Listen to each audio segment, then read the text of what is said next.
ఇప్పుడు యుద్ధంలో విజయం ఇచ్చింది ఎవరు? దేవుడు. విజయం ఎవరి ద్వారా వచ్చింది? దావీదు ద్వారా. దావీదు యుద్ధంలో విజయం పొందడానికి కారణం ఏంటి? బలమా? ఆయనకున్న బలమా? కిందానికి పెట్టు, దానికి పెట్టు. విశ్వాసం. దావీదు యుద్ధం గెలవడానికి కారణం ఏంటి? కేవలం విశ్వాసం మాత్రమే. అంతే. బలం లేదు, యుద్ధాలు లేదు, కత్తులు లేవు, డాలు లేవు, ఏది లేదు. తెగించి విశ్వాసంతో నిలబడ్డాడు. ఒక్కొక్కసారి మన దగ్గర ఏమి లేకపోయినా విశ్వాసంతో నిలబడండి, దేవుడి కార్యాన్ని మనం చూసాము. లేదు అలాంటివి ₹1 లేకుండా నిలబడి దేవుని కార్యాలు జరిగించిన దినాలు ఉన్నాయి. నేను ఒకటే చెప్తా, నీ విశ్వాసం నిలబడలే కానీ దేవుడు నీకు సహాయము చేస్తాడు. అమ్మో ఎలాగొస్తుంది, ఏం చేద్దాం, మనకు ఉంటుందా లేదా, మన వల్ల వద్దా అని ఆలోచించుకుంటే ఎప్పటికీ అవ్వదు. అదే దావీదు, అమ్మో నేను వెళ్ళిపోయింది, ఒకసారి ఫెయిల్ అయిపోతే అందరి ముందు వెర్రివాడిని అయిపోతే నన్ను నవ్వుతారు అనుకున్నాడా? అసలు ఆ ఆలోచన లేదు. సహజంగా అనిపిస్తుందా లేదా? అమ్మ మనం వెళ్ళామనుకో, ఫెయిల్ అయిపోయానుకో, మన పరిస్థితి ఏంటి అనుకుంటారు. కానీ అలా అనుకోలేదా? అంత కాన్ఫిడెంట్ ఎలాగ ఉన్నాడంటే కాన్ఫిడెంట్గా దావీదు. ఆయన ప్రతిరోజు దేవునితో చేసే సహవాసం ఏంటంటే, ప్రతిరోజు ప్రభువును స్తుతిస్తూ ఏ పని చేసుకుంటున్నా, గొర్రెలు మేపుతున్నా, వస్తున్నా పోతున్నా ఆ సితారా పట్టుకొని ప్రభువును స్తుతిస్తూనే ఉంటాడు. అప్పటి నుండే దేవుని స్తుతించేవాడు.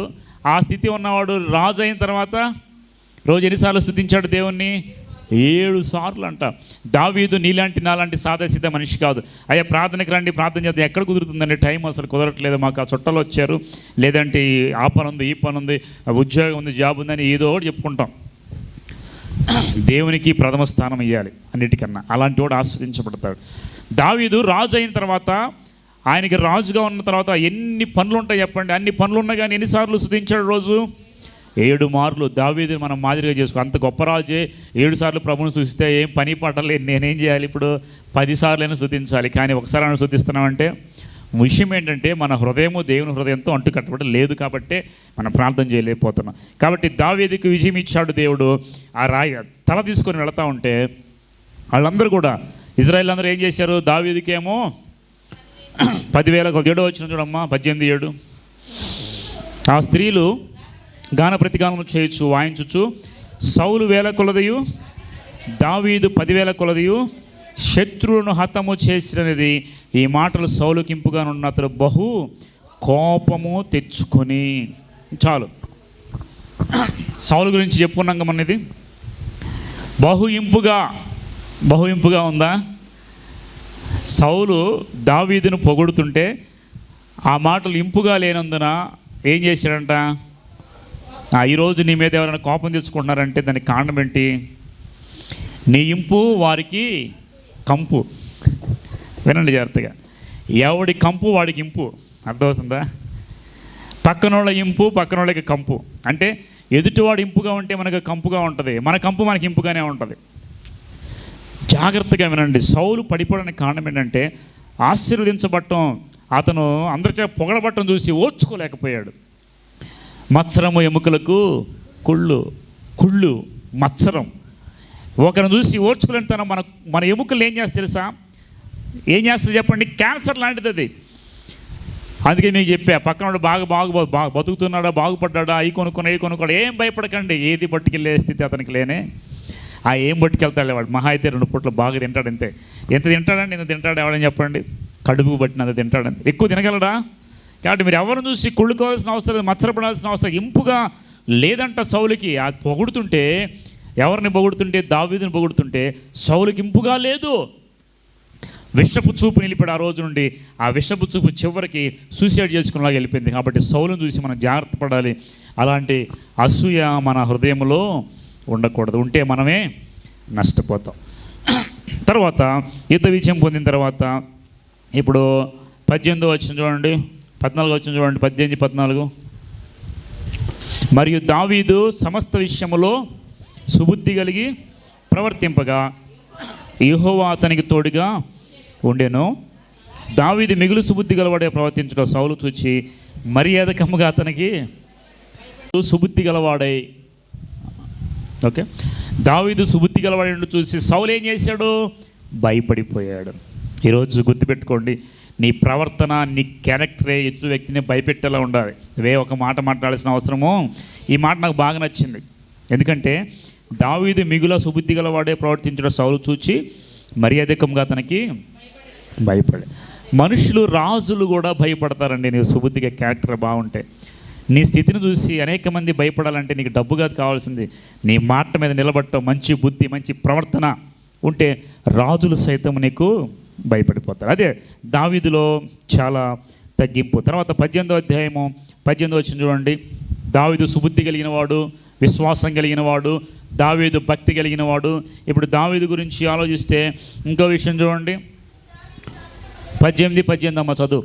అందుకు దావీదు రాజునకు అల్లుడొకటకు నేను ఎంతటి వాడను, నా స్థితి అయినను ఇశ్రాయేలులో నా తండ్రి కుటుంబం అయినను ఏ పాటిది అని సౌలుతో రాజు ఏమన్నాడు, నా కుమార్తెని వివాహం చేస్తానంటే దావీదు ఏం చేసుకున్నాడు? హెచ్చించుకున్నాడు, తగ్గించుకున్నాడు.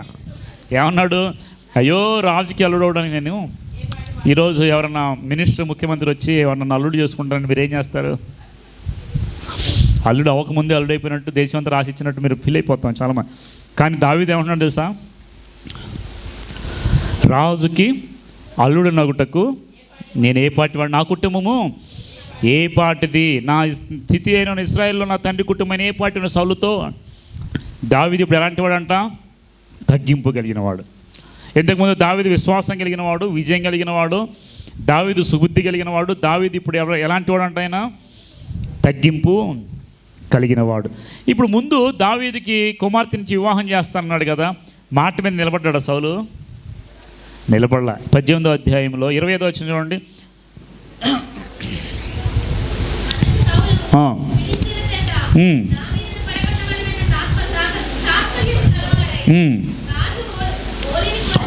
ఓలీని కోరక రాజు శత్రు మీద పగ తీర్చుకోవాలని ఫిలిష్తీయుల 100 ముందోళ్లను కోరుచున్నాడని దావీదుతో చెప్పుడేనను. వినండి చాలు. ఊరికే రాజ్యం ఇచ్చేసాడా? ముందేం చేశాడు? గెలవగానే ఇస్తాన్నాడు. అవును కదా, గెలవగానే పెళ్లి చేస్తాడు. ఇప్పుడు ఏమంటున్నాడు? పెళ్లి చేయడానికి ఆటంకం పెడుతున్నాడు. ఏమని? శత్రువుల యొక్క ముంగోళ్ళు అంట. అక్కడ అదే ఉంది, ముందోళ్ళు కోరుచున్నాడు దావీదుతో. అంటే నువ్వు వెళ్ళి నేను చెప్పిన వాళ్ళ దగ్గరికి వెళ్ళి వాళ్ళని విజయం చేసి ముందోళ్ళు తీసుకొని వాళ్ళని నరికి తీసుకొస్తే నేను అల్లుడు చేస్తాను. సౌలు మాట తప్పాడు, దావీదు మాట నిలబెట్టుకున్నాడు. టార్గెట్ ఇచ్చాడు, పెళ్లి చేయాలంటే నువ్వు చేయాలన్నాడు. ఓలి తెలుసు మీకు అందరికీ, వివాహంలో ఓలి ఇస్తారు కదా, ఆ ఓలి కింద కట్నం కింద వాళ్ళ కాళ్ళు ముందోళ్ళు నరికి తీసుకురమ్మన్నారన్నమాట. దావీదు వెళ్ళి తీసుకొచ్చేస్తాడు. తర్వాత 20వ అధ్యాయం మొదలు వచ్చిన చూడండి. పిమ్మట దావీదు రామలోని నాయోతు నుండి పారిపోయి యోనతాను వద్దకు వచ్చి, నేనేమి చేసి నేను చేసిన దోషమేమి, నా ప్రాణం తీవెదుకున్నట్లు నీ తండ్రి దృష్టికి నేను చేసిన పాపమేమని అడుగగా ఏం చేశాడు? తర్వాత ఇది తెచ్చిచ్చాడు. ఇక పెళ్లి చేయకుండా ఏం చేస్తాడు తెలుసా? దావీదుని సౌలు రాజు అడ్డగిస్తున్నాడు. వెంటాడి చంపేద్దాం అనుకున్నాడు. అప్పుడు వచ్చి యోనతాన్తో అంటాడు, ఇదిగో యోనతాన్, నేనేం చేశాను? నీ తండ్రికి అపకారం ఏం చేశానా? ఈరోజు నిజంగా మరి నన్ను చంపడానికి గల కారణం ఏంటని యోనతాన్తో మాట్లాడతాడు. తర్వాత చాలా మాది దావీదు లక్షణాలు మాత్రమే చెప్పుకుందాం. 23వ అధ్యాయం 1వ వచనం చూడండి. 23 మొదటి వచనం.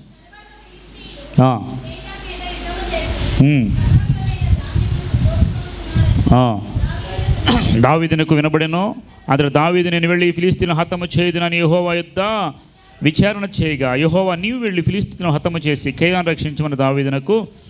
ఇప్పుడు చూడండి, ఫిలిష్తీయులు కైలా మీద యుద్ధం చేసి కళ్ళల మీద దాన్ని దోచుకుంటాను దావీదు కనపడితే దావీదు వెంటనే పరిగెత్తి యుద్ధం చేశాడా? దావీదు యుద్ధ నేర్పరి కదా, ఏమి లేకపోయినా చంపేస్తాడు. అంత గొప్ప దావీదు యుద్ధం చేసి కళ్ళలో దాన్ని మొత్తం ఫిలిష్తీయులు పట్టుకెళ్తానని తెలిసిన తర్వాత వెంటనే వెళ్ళిపోయి యుద్ధం చేయాల. ఒక పని చేశాడు. ఏం చేశాడు చెప్పండి?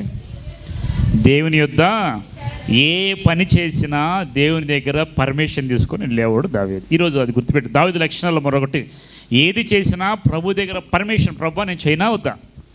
మీరు ఎప్పుడన్నా దేవుని అడిగారు ఇట్లాగా? చదువుకునేటప్పుడు కానీ, వివాహ విషయాల్లో కానీ, లేదా బయటికి వెళ్ళేటప్పుడు కానీ, కొనేటప్పుడు కానీ, ఇంకా ఏదైనా చేసేటప్పుడు కానీ వెళ్ళిపోయి ప్రభు అనేది చైనా వద్దని అడుగుతున్నారా ప్రభుని? ఒక పెళ్లి చేయాలి, ప్రభుని అడుగుతున్నారా, సిద్ధాంతిని అడుగుతున్నారా డేట్ చెప్పమని? మీరు చెప్పండి. పాస్టర్ గారిని ఎవరు అడుగుతున్నారు బ్రదర్ ఈ రోజుల్లో? బలి చెప్తారు మీరు. సిద్ధాంతిని అడిగి వచ్చి పాస్టర్ గారు ఈ డేట్ పెట్టండి అంటారు. అవును కదా? నేను చెప్తున్నా, విశ్వాసులు సైతము ఒక సిద్ధాంతం దగ్గరికి వెళ్ళిపోయి అయ్యా మంచి రోజు చూసి చెప్పండి అని చెప్పేసి ఇలా చూస్తాడు, ఈరోజు మంచి రోజు అండి, వాళ్ళ పేరు బలం బాగుంది, పేరు బలం అంట, పేరు బలం బాగుందని చెప్తే వాడు తీసుకెళ్ళి పాస్టర్ దగ్గరికి, ఇదిగో ఆల్రెడీ అయిపోయింది, మా దేవుడు మాకు ఇచ్చాడు, నువ్వేమీ లేదు, ఈ టైం పెట్టేయడమే. పత్రిక రాసి ఇచ్చేస్తాడు పాస్టర్లు ఏం లేదు. ఏదైనా దేవుణ్ణి అడిగేవాడు దావీదు కదా. కానీ మనం ఏం చేస్తున్నాం, ఏదైనా బయట వాళ్ళని అడిగేప్పుడు దేవుని దగ్గరికి వచ్చి దేవునికి లీస్ట్ స్థానం, బయట వాళ్ళకి ఫస్ట్ స్థానం. దేవుడు లేని పడవ సరిగ్గా వెళ్ళదు. ఒకవేళ దేవుడు ఉన్న పడవలో గాలివాన వచ్చిన దేవుడు ఏం చేస్తాడో చూసుకుంటాడు, అంత కాపాడతాడు. కాబట్టి మీరు ఏదైనా ఈ రోజు నుండి జ్ఞాపకం చేసుకోనండి. ఏదైనా మంచి ముహూర్తాలు కావాలంటే, ఏదైనా చేయాలంటే కనుక తిథులు, నక్షత్రాలు, తర్వాత శకునాలు చూసేవాళ్ళంటే దేవునికి భలే కోపం తెలుసా మీకు. శకునిగా అంటారు, దేశంలో ఉండకుండా పంపించేస్తాడు సౌలు. పంపించేస్తే చివరికి దేవుడు మాట్లాడడం మానేస్తే చివరికి వెళ్ళిపోయి శకునిగాడి దగ్గరికి వెళ్తాడు. ఎవరిని తీసుకురావాలి, సౌలును, సమూయేలును తీసుకురా కింద నుండి అని చెప్పి సమూయేలుని పైకి పిలిపించి మాట్లాడతాడు. శకునిగాడి దగ్గరగా మంత్రగాళ్ళ దగ్గరికి పరిగెత్తాడు. కాబట్టి దేవుని జీవం గల దేవుని మీద ఆనుకునేవాడు ఎవడు వీళ్ళ దగ్గరికి వెళ్ళడండి. వాళ్ళు ఉన్నాయో తర్వాత సంగతి మనకు అనవసరం. నీ దేవుడు ఏది ఫిక్స్ చేస్తే అది కరెక్ట్. అన్ని దినాలన్నీ కూడా మంచిదని బైబిల్ చెప్తుంది తెలుసా మీకు. దినములన్నీ కూడా మంచిదే. కాబట్టి దేవుని యొక్క మాట చొప్పున దావీదు ఏం చేసేది తెలుసా, ప్రతీది దేవునికి ప్రభువా ఇది చేయనా వద్దా అని ప్రభు దగ్గర విచారణ చేసి ముందుకెళ్ళాడు. కాబట్టి దేవుడు ఏమన్నాడు, వెళ్ళిపోయి యుద్ధం చేసి వాళ్ళని పట్టుకొని వాళ్ళని యుద్ధంలో ఓడించేసి అని చెప్తే అప్పుడు చక్కగా విజయము సాధించాడు. దేవుడు చెబితేనే, దేవుడు ఉంటేనే దావీదుకు విజయం. ఈరోజు మనకు కూడా మన లైఫ్లో దేవుడు ఉంటేనే విజయం, లేకపోతే విజయం వస్తుందా? రానే రా. తర్వాత 24వ అధ్యాయం 3:6 చూడమ్మా. 3 వచ్చిన మార్గమును అన్న గొర్రెల దొడ్లకు అతడు రాగా అతడు గుహ ఒకటి కనపడి అందరూ సౌలు శంఖాన్ని వర్తికి పోగా దావీదు అతని జనులకు ఆ గుహ లోపల బాగా ఉండేది కనుక దావీదు జనులు, అదిగో ఈ దృష్టికి ఏది మంచిదో అది నీవు చేయనట్లు నీ శత్రువుని చేతికి అప్పగించిన యెహోవా నీతో చెప్పిన దిన వచ్చిన అతను తనగా దావీదు లేచి వచ్చి సౌలుకు తెలియకుండా అతని పై వస్త్రము చెంగు కోసెను. సౌలు పై వస్త్రము తన కోసిన దావీదు మనస్సును వచ్చి అతడు యెహోవా చేత అభిషేకించిన నొందినవాడు కనుక యెహోవా చేత అభిషిక్తుడైన నా ప్రభువునకు నేను ఈ కార్యము చేయను, యెహోవాని బట్టి అతను నేను చంపనని జనులతో. ఒకసారి దావీదుని వెతుకుతూ దావీదుని చంపుదామని శత్రువు తిరుగుతుంటే ఆ శత్రువు గుహలో శంఖానివతకు పోయి అక్కడే రెస్ట్ తీసుకుని పడుకుంటే దావీదు వచ్చి సౌలు దగ్గరికి వెళ్తాడు. శత్రువు ఒంటరిగా దొరికాడు. ఎవరన్నా వదిలిపెడతారా? ఈ రోజుల్లో నీ శత్రువుకు సంబంధించిన గుట్టు నీకు తెలిస్తే వదిలిపెడతారా? ఎవరన్నా చెప్పండి. మైక్ పెట్టేసి ప్రచారం చేసేస్తారు కదా. కానీ శత్రువు దొరికాడు దావీదుకి. వెళ్ళిపోయి అతని మీద గౌరవంతో, ఆ దేవుని చేత అభిషేకించబడ్డాన్ని గౌరవంతో తన వస్త్రభుజంగా మాత్రంగా వచ్చి తన ప్రాణం తీయకుండా దూరంగా వచ్చి సౌలు రాజా అని చెప్పేసి పిలుస్తాడు. లేదంటే ఆయన వచ్చిన సంగతి తెలిసేది. అంటే చూడండి, ఒక శత్రువు దొరికినప్పటికి కూడా అతనికి ఏది చేయకుండా విడిచిపెట్టగలిగినటువంటి సామర్థ్యం ఎవరికి ఉందంట? దావీదు ఊరికే గొప్పవాడు అవ్వలేదండి, గొప్ప రాజు అవ్వలేదు. దావీదు పిచ్చివాడై రాజు అయ్యి అనుకున్నారా మీరు? దావీదులో ఉన్న గొప్ప లక్షణాలు: దేవుని మీద ఆధారపడేవాడు, విశ్వాసం కలిగిన వాడు, దేవుని స్తుతించేవాడు, తర్వాత దేవుని మీద ఆధారపడే ప్రతిదాన్ని దేవుని అడిగేవాడు. ఇప్పుడు ఏం చేసేది సార్? శత్రువు కనపడినా అపకారం చేయని వాడు దావీదు. శత్రువు దొరికినా అపకారం చేయలేదు, ఉపకారమే. అందుకే సౌలు అంటాడు, ఇదిగో ఈరోజు నువ్వు నన్ను చంపడానికి నీకు అవకాశం దొరికిన, నన్ను చంపలేదు కాబట్టి చూడండి ఒకసారి 24వ అధ్యాయము 18వ వచనం 17 కూడా. యెహోవా నన్ను నీ చేతికి అప్పగింపగా నన్ను చంపక విడిచినందుకు ఈ దినమని నీవు నాకు అపకారమునకు ఉపకారము, నా అపకారానికి ఉపకారం చేసావు. దావీదు లక్షణాల్లో మరొక లక్షణము, అపకారం చేసిన వాళ్ళకి కూడా. ఈరోజు ఉపకారం చేసిన వాళ్ళకి ఉపకారమే చేయట్లే, మనం అపకారం చేస్తున్నాం, అవునా కదా? మంచి చేసిన వాళ్ళకి మంచి చేయట్లే మనం. బైబిల్ విషయం చక్కగా చెప్తుంది. అపకారము చేసిన వాడికి కూడా ఉపకారం చేసేవాడే దేవుని కుమారుడు దావీదు. అందుకే దావీదుని దేవుడు ఊరికే ఏర్పాటు చేసుకోవాలా. దావీదులో చాలా మంచి క్వాలిటీస్ ఉన్నాయి. అపకారం చేసిన వాడికి కూడా ఉపకారం, కీడు చేసిన వాడు కూడా మేలు చేసే మనస్సు మీలో ఉందా? ఉంటే మీరు నిజంగా దావీదు లాంటి వాళ్ళే. లేదు, వాడు ఒకటి చేస్తే నేను 2 చేస్తానంటే, అపకారానికి ఉపకారము నెపమెన్నగా చేయవాడే నేర్పరి. చిన్నప్పుడు నేర్పించారు, దీని అర్థం ఇది, మనకు అర్థమవుతుంది, అంతే కదా. అపకారికి కూడా ఉపకారం చేయవాడే మంచి నేర్పరి. ఇది దేవుని మనకు చెప్పినటువంటి లక్షణం. కాబట్టి మీకు ఎవరైనా కానీ అపకారం చేస్తే దేవుణ్ణి బట్టి ఉపకారం చేయండి అంతే. సరే నేను చేస్తే నాకు లాభం ఏంటని మీరు అనుకోవచ్చు. అవునా? బైబిల్లో చూడండి ఒకసారి. అదే వచ్చిన 17-18 చదువుతాం. 18 చూడండి ఒకసారి. ఈ దినం నీవు నాకు ఉపకారం చేసిన వాడవై నా ఎడల నీకున్న ఉపకార బుద్ధిని వెల్లడి చేసి కనుక నీవు నాకంటే నీతిపరుడవు. ఒకనికి తన శత్రువు దొరికిన మేలు చేసి పంపివేయనా? ఈ దినమున నీవు నాకు చేసిన దాన్ని బట్టి యెహోవా ప్రతిగా నీకు వాడు నీకు అపకారం చేస్తే నువ్వు ఉపకారం చేయటం వల్ల ప్రభు ఏం చేస్తాడు నీకు? వినాలి జాగ్రత్తగా. ప్రభు ఏం చేస్తాడంట? అదే అండి విషయం. మనుషులు చేస్తారా? దేవుడు చేస్తాడా? నేను వాడు ఎంత అపకారం చేస్తానంటే నేను వాడికి ఉపకారం ఎలా చేయను మీరు అనుకోవచ్చు. వాడు నన్ను ఎంతగానో దూషిస్తున్నాడు, ద్వేషిస్తున్నాడు, ఎంతకాలం సహించాలంటే నేను మీరు అనుకోవచ్చు. అనుకుంటున్నారా? అయినప్పటికీ ఉపకారం చేయండి. మీకు ప్రతిఫలం ఇచ్చేది ఎవరు? శత్రువు ఎప్పుడు నువ్వు చంపడానికి తిరుగుతాడు, శత్రువు ఎప్పుడు నువ్వు పొడవడానికి చూస్తాడు. కానీ నీ ఉపకారానికి మేలు చేసేవాడు ఎవరంటే దేవుడు. దేవుని నిమిత్తం మీరు మేలు చేయండి. దేవుని నిమిత్తం మీరు శత్రువును ప్రేమించండి. వాళ్ళు మంచివాళ్ళని ప్రేమించడం కాదు. ఏమనండి జాగ్రత్తగా అమ్మ, వాళ్ళు మంచివాళ్ళని మీరు ప్రేమించట్లా. ఎందుకురా నీకు అన్నిసార్లు చేసిన నువ్వు మేలు చేస్తాను అనుకోవచ్చు. మీరు అప్పుడు మేలు చేసి చూడండి. ప్రభు ప్రేమను చూపించండి. వాళ్ళ బుద్ధి వాళ్ళు చూపిస్తారండి. ఇప్పుడు పాముకి ఎంత పాలు పోసినా ఏం చేస్తుంది? పాము కాటేస్తూనే ఉంటుంది. మరి ఇలాంటి వాళ్ళకి మేలు చేయాలి వద్దా? అపకారము చేసిన వాళ్ళకు కూడా మనం ఉపకారం చేసేవాళ్ళే దేవుని పిల్లలు. కాబట్టి వాళ్ళు నేను ఎంత ద్వేషించిన వాళ్ళు అవసరం వచ్చినప్పుడు మీరు వారికి భోజనం పెట్టండి. వాళ్ళ తల మీద నిప్పులు గొప్పగా పోసినట్టు ఉంటామని బైబిల్ చెప్తుంది. నీ శత్రువు ఆకలిగా ఉంటే ఆహారం పెట్టండి, నీళ్ళు ఇవ్వండి. అలా చేయటం వల్ల వాళ్ళ తల మీద నిప్పులు కుప్పగా పోస్తావు. సౌలు చంపడానికి తిరిగేవాడు, చంపడానికి వచ్చినవాడు ఆ సౌలుని దొరికిన వాడిని ఇంకొకడైతే ఒక వెంటనే బాబా అయిపోయిందిరా బాబు ఇంకా నాకు అనుకునేవాడు. అయినప్పటికి కూడా సౌలుని చంపక గౌరవించి ఉపకారం చేసి ఇదిగో దేవుడిని ఈరోజు నాకు అప్పగించాడు, అయినా ఎందుకు నా మీద తిరుగుతున్నావు, ఏం తిరుగుబాటు చేస్తున్నావు, ఏం చేశానని చెప్పి తిరుగుబాటు చేస్తున్నాను నేను దావీదు మొర్ర పెట్టుకుంటే ఆ శత్రువైన సౌలే దావీదుని ఏమంటాడు తెలుసా? ఇప్పుడు చూడండి, ఉపకార బుద్ధికి నీకు దేవుడు మేలు చేయనుగాక 20 వచ్చిన నిశ్చయముగా నీవు రాజు అగుదువు. ఏంటంటే నిశ్చయముగా రాజు అగుదువు. ఇశ్రాయేలు రాజ్యం నీకు స్థిరపరచడం నాకు ఇప్పుడు వీళ్ళకి తెలుసు కాబట్టే గొడవ చేసింది. అవునా? ఇప్పుడు వీళ్ళకి తెలుసు. ఏం తెలుసు అంటే ఆ సౌలుకి తెలుసు దావీదు నిశ్చయంగా రాజు అవుతాడు, అందుకే చంపాలని చూశాడు కదా. అది ఆ శత్రువే ఈయన దీవించాడండి. నేను చెప్తానండి, మీరు మేలు చేయండి, శత్రువే మిమ్మల్ని దీవిస్తాడు. శత్రువు నోటి నుండి మిమ్మల్ని ఆశీర్వదిస్తాడు దేవుడు. నీవు నిశ్చయంగా రాజు అవుతావు దావీదు, నాకు ఉపకారం చేశాను అనే మాట శత్రువు నోట నుండే వచ్చిందా రాలేదా? తర్వాత 2 సమూయేలు 2వ అధ్యాయం 1వ వచనం చూడండి. 2 సమూయేలు 2వ అధ్యాయం 1వ వచనము. ఇది జరిగిన తర్వాత యూదా పట్టణములో ఈ పట్టణములోనికి నేను పోదునా అని దావీదు యెహోవా విచారణ చేయగా పోవచ్చును యెహోవా అతనికి నేను పోవాల్సిన స్థలం ఏదైనా దావీదు మనం చేయగా హెబ్రోనుకు పొమ్మని ఆయన. ఇప్పుడు మీకు అర్థమైందా? ఇప్పుడు ఇక్కడ ఎందుకు వచ్చాము? తర్వాత జరిగిన స్టోరీ ఏంటంటే దేవుడు సౌలుని అతని కుమారుల్ని ఫిలిస్తీయులకు అప్పగించాడు. తెలుసు కదా మీకు ఆ స్టోరీ అంతా చెప్పాం కదా. అప్పగించిన తర్వాత యుద్ధంలో చచ్చిపోతారు. ఫిలిస్తీయుల చేతిలో సౌలు కుమారులు ఎంతమంది? మొత్తం కుమారులు ఎంతమంది? 3. కుమార్తెలు ఎంతమంది? పేర్లు తెలుసా మీకు?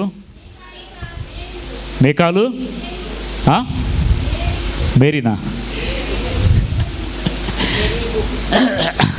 ఆ 2 కుమార్తెలు. వాళ్ళు దావీదు చేసుకుంది ఎవరిని? మేకాలు కాపురం చేసిందా? దావీదుని హీనపరిచిందంట ప్రభువును స్తుతిస్తూ ఉంటే. అందుకని ఆవిడకి ఎప్పుడు కూడా పిల్లలు పుట్టినాయి. ఎవరైనా ప్రభువులో ఇన్వాల్వ్ అయిపోయి స్తుతిస్తూ ఆరాధిస్తుంది ఆంధ్రేయుళ్ళు అని మీరు ఎప్పుడు అనుకోకండి. అనుకున్నారు ఎప్పుడైనా? వాళ్ళు మనస్ఫూర్తిగా ప్రభువుని ఆరాధిస్తుంటే వాళ్ళు తన్మయత్వం అంటే మనకు తెలియదు కాబట్టి వాళ్ళని చూసి పిచ్చితనం అనుకుంటాం మనం. ఎప్పుడు కూడా అలా దూషించవద్దు. మేకాలు దావీదంట వస్త్రము లేకుండా మనసాన్ని పట్టుకుని డాన్స్ చేస్తూ నాట్యం చేస్తూ వస్తుంటే పైన చూసి మనసులో హీనపరిచిందంట, హీనంగా చూసింది. దాన్ని బట్టి దేవుడు ఆమెకి గర్భాన్ని తర్వాత వాళ్ళిద్దరికి డైవర్స్ అయిపోయిన ఇంకొకరికి ఇచ్చి వివాహం చేసుకుంది. దావీదు వేరే వాళ్ళని చేసుకుంటాడు మళ్ళీ. కాబట్టి అది నిలబడలేదు, హీనంగా చూసింది, నిలబడలా.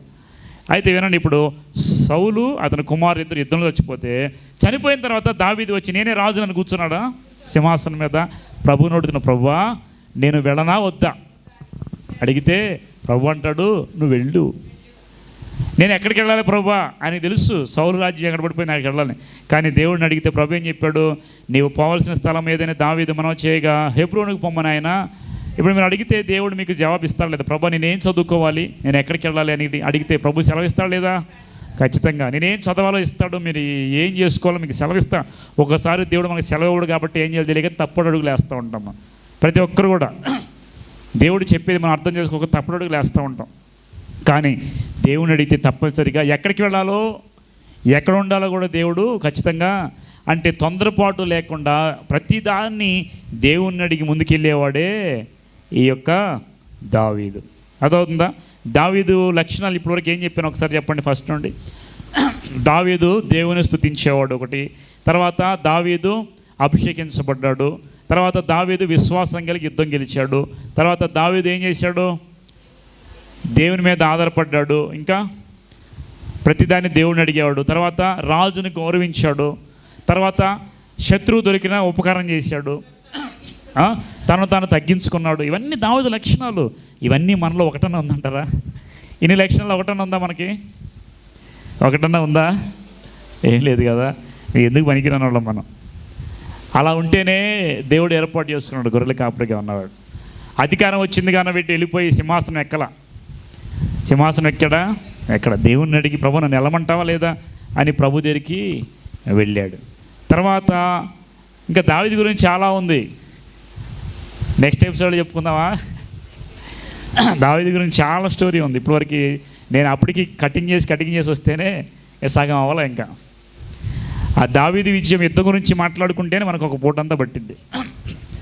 నెక్స్ట్కి చెప్తాను. ఈరోజు వరకు ఇవి ఎక్కువ ఆహారం తిన్నా మాకు మిగలదు. మళ్ళీ దావీదు తర్వాత పాపం చేస్తాడు, దావీదు తర్వాత ప్రతిఫలం పొందుకుంటాడు, దావీదు తర్వాత ఎలాగా నష్టపోయాడు అనే విషయాలు కూడా చాలా ఉన్నాయి. కాబట్టి జాగ్రత్తగా వినండి. దావీదు ఈరోజు దేవుని దృష్టిలో దావీదు హృదయానుసారుడు అని బైబిల్ గ్రంథంలో ఉంది. హృదయానుసారుడు అంటే ఏంటి? దేవుని హృదయం ఎరిగినవాడు. దేవుని హృదయం ఏంటి మీకు తెలిస్తే దేవుని దుఃఖపెట్టరు. కాబట్టి దేవుని హృదయాన్ని ఎరిగిన వారు దావీదుగా మనం కూడా అదే రీతిగా దేవుని హృదయానుసారంగా ఉన్నట్టయితే, అందుకే దావీదు దేవునికి, నాకైతే ఇల్లు ఉంది, నేనైతే రాజుని, కానీ దేవునికి మందిరం లేదే, మందస్సంలో ఉంటున్నాడే దేవుని సన్నిధి అనుకొని దేవుని మందిరం కట్టాలనుకుంటాడు దావీదు కదా. దేవుని మందిరం కట్టాలని ఆశపడతాడు దావీదు. ఆశపడి మొత్తాన్ని సమకూరుస్తాడు. ఇప్పుడు దావీదు కట్టాడు ఆ మందిరాన్ని, ఇంకెవరైనా కట్టారా దేవుని మందిరాన్ని? ఎవరు కట్టారు? దావీదు యుద్ధాలు చేసి రక్తం అంటింది కాబట్టి పరిశుద్ధమైన ఆలయాన్ని కట్టడానికి నీ చేతులు సహకరించు, కాబట్టి నీ కుమారుని ద్వారా నేను మందిరం కట్టిస్తానంటే దావీదుకు ఆశ ఏంటి తెలుసా? నేను కట్టాలి దేవుని మందిరాన్ని. అందుకనే ఆయన ఏం చేస్తారంటే ఎక్కడెక్కడ ఉన్నవన్నీ కూడా సమకూర్చి రెడీగా పెడతాడు.